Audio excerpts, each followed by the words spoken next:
Prince Harry's druggy past about to catch up with him? As ever, let me explain.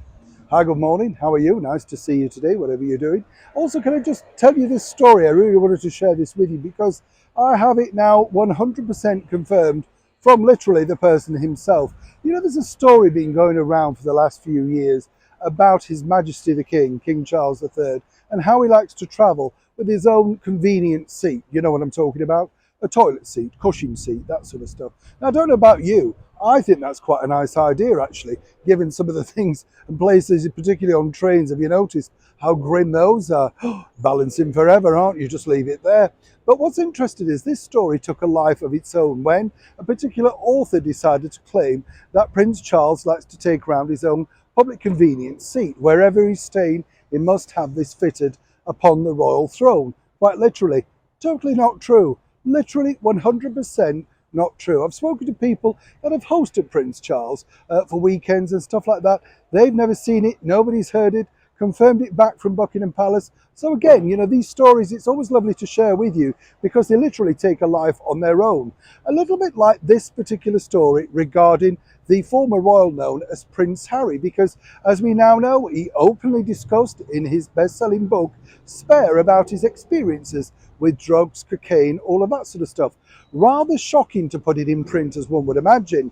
And more importantly for Harry, you know, not looking at the bigger picture, because now he wants to become, shall we say, an official over in the United States. And a lot of people have been asking exactly how has he managed to stay there so swiftly with no problems if he's not being given special treatment. And that really was the problem. You see, a lot of people, you know, big companies and small ones, tried to put in a request for the Freedom of Information Act to find out exactly how Prince Harry filled in his visa application form. This would give all the details that we were supposed to be able to see and exactly what he put down.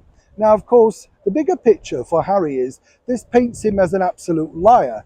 One way or another, if he had nothing to hide, it doesn't matter who he is. He's simply a citizen now. He's not a royal person, not really of interest. And so you and I, if we were applying for said visa, would, if you were certainly in the public eye, be made to put that online or at least placate the people around you. Seemingly, though, he still has the right to privacy.